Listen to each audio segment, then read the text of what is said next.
What's going on, Internet? It's your boy Studio Breeze, and I'm here with my guy. Keith Mills, what it do, y'all? And we are here for episode 5 of the Vanguard Marvel Rivals Kit List videos. Today, I got my dog Romulus. Now, for those who don't know, Romulus is that dude. He's what Wolverine aspires to be. JK, he's really just like a really old mutant who has a lot of similar abilities as Wolverine and Sabretooth. And he kind of covets Wolverine's uh, retractable claws. So he kind of wears gauntlets to make him similar to Wolverine, whereas he has like the physical claws like Sabretooth on his hands. But he's going to be a kind of a rush down, kind of on the front line type of melee Vanguard. As y'all can tell, I love my melee characters with 650 health. And today, I'm coming in with, you know him, you love him, the homie Sandman, Flint Marco. He's going to be a frontline tank with 600 health. He's going to have a lot of, it's going to be a lot of, utility with his kit. So you definitely can get a lot of creative kills, setups with him. So he's not going to be the average tank where you just go in and absorb damage and, be a shield or have a shield. So for the starters, we got his melee Spartan kick. Now, I get this from what he actually did to Wolverine, kicking him into a wall. So that's going to be his melee. For his primary attack, it's going to be Apex Claw Strikes, a 3-hit combo that deals 20 per hit for a total of 60. And if all 3 hits are hit upon the enemy, they will be marked with a claw mark above their heads. More on that later. For Sandman, his melee button is pretty much, I call Batter Up, which really is just him transforming his hand into a bat and, hitting a sand baseball at enemies, doing 15 damage per hit. But it's also a hit scan, so you don't have to worry about aiming it, and he just automatically, hits the target. Essentially like how Emma's beam is. His primary, I call Arm and Hammer, which transforms his arm into a big-ass hammer that does 40 damage per swing, taking about 2 seconds between each swing. So think like a big-ass mallet like from Mario. That's pretty much what his hand transforms into. Ability 1, Lupine Rush. He dashes towards an enemy, stabbing them with his claws. Then it marks them and deals 40 damage and slows them by 5%. The marking lasts 3 seconds. The cooldown is 5 seconds. If the target is killed while marked, the cooldown is reset for the ability. For Sandman's first ability, I call Sand on Your Parade, which allows him to summon 10 very low health sand clones that does half damage to enemies with a 20-second cooldown that starts after all the clones are gone. I know that sounds pretty bad, but mind you, they do have very, very low health, and they're mainly used as more of a distraction away from like actual players, so they can do damage and things like that. So they aren't the main thing that's really killing you. They're just a real nice distraction for the enemy team.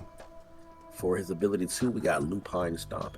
He can press a button to activate a stance. Once in the stance, he can press another button to bring enemies closer with the stomp, doing 35 damage, or to push them away, doing the same, much like Sue's Force Push, but it acts in a circular manner. If one enemy is hit while marked, he gains that damage back as health with a cooldown of 6 seconds. For Sandman's second ability, I call Sandstorm, which obscures the enemy's vision, as well activates 10% damage reduction for teammates for 8 seconds with a cooldown of 25 seconds. For ability 3, we got Lupine Howl. He howls, and much like Gambit's ult, any allies that are in line of sight, he increases their defense as well as his own by reducing 30% damage taken for 5 seconds with a cooldown of 12 seconds. Sort of similar to Wolverine's, but for the whole game, or at least as many people as he can see. And for his next ability, I call Rats and Traps, which allows Sandman to create a cage to trap enemies in. They're able to move around, but they're trapped inside that cage for 6 seconds, or Sandman can pretty much crush the gate and pretty much capsize them, and it does 80 damage with a cooldown of 20 seconds. Ability 4, we got Lupine Feral Mode. He goes into a mode where he does 20% extra damage for his primary and has 20% extra movement speed. He also takes 10% more damage. It lasts about 5 seconds with a cooldown of 12 seconds. If he kills a marked enemy in this mode, it extends the mode an extra 3 seconds. And for his final ability, I call Sand Cone, which allows Sandman to fly in the air and shoot sand bullets for 8 seconds with a cooldown of 18 seconds.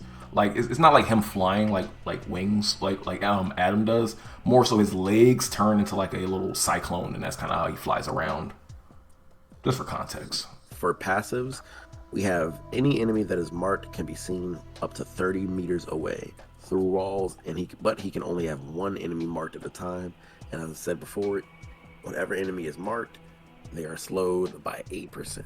And for his passive, by doing damage, a meter slowly fills up, and when it fills up completely, he turns his whole body into sand, taking half damage for 7 seconds. But he also, at the end, shoots out some bullets, so no matter what damage is done to him, he can only do up to 250 damage, aiming at whoever is in front of him. So similarly to Mr. Fantastic, how he gets all big and then he shoots the damage back, pretty much that. For my team up, Romulus has a team up with Wolverine. Wolverine instantly goes into berserk mode and his life steal goes up. For Romulus, when it's activated, he gets a lunge similar to Wolverine that he dashes towards an enemy, and at the end of it, he actually slashes him with his hand and then he stomps him into the ground, getting 20% life steal for the damage dealt. For Sandman's team up, I'm going to pair him up with Venom. Now, his ability pretty much, he's given, like, you know that ability Venom does? I think is his ult where he goes underground and he kind of can bite people, you know, come up. Sandman can do that same thing, but in, like, the general area, if enemies are still caught in that and they aren't dead, they'll move slow, kind of like a quicksand type of thing. And if they don't get out the sand quick enough, they can still die. That is on a cooldown for 35 seconds. For the ult, we got Golden Romulus. His entire body now shines golden, as well as his gauntlets, and he gets a 25% damage boost and a 25% movement speed boost, and a 20% attack speed boost. He can't use Lupine Pharaoh mode or Lupine Howl during this, but he can mark as many enemies as he wants, and the ult lasts 8 seconds. Each enemy kill in this state extends it for 2 seconds. He yells out, "I am the greatest predator," or for the enemies, "You're all my prey."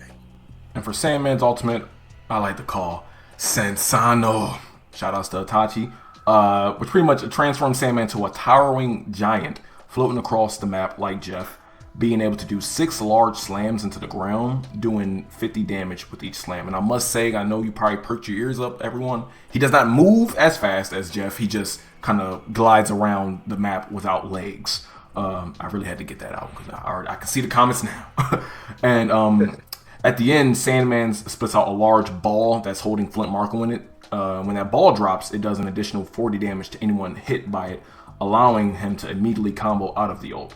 And if you're on his team, you'll probably hear something like, "Life's a beach." But if you're on the enemy team, you'll hear, "You're mine now." In a game, we have another skin where the guy really just likes to have a nice vest with some white fur, or we just go shirtless with the black pants, red belt, and the silver spike knee guard. Those are my 2 skins for Romulus. My boy dripped out. Unfortunately, my man's is not dripped out. He doesn't really change costumes like that whatsoever. Man's dons that character. He dons, bro. I swear, bro. He dons that green shirt and them cargos like it's like clothes on my back, literally, because that's all he has. But there was one like in the comic, I think it was like called Frightful Four or something like that. He was part of like a group, and he kind of like has some type of armor, I believe. And just to give something else, add a little something, I don't know. His look in Marvel Spider-Man 2, which is pretty much the exact fucking same as his regular, but my man's got a little coat on with some fur, I think, if I'm not mistaken. He wearing that shit. So yeah, that's pretty much it. He's dripless, unfortunately, but I'm sure Netties can work with that. Villains love that fur though. They sure do. Well, this has been episode 5 of the Vanguard kit list videos. We have been the Struggle Bros. We appreciate you guys coming. Let us know what you guys think of our kits, and if you guys have any requests for any future characters for future videos, let us know in the comments below. I'm Keys. And I'm Breeze. And the struggle arc continues. Be breezy.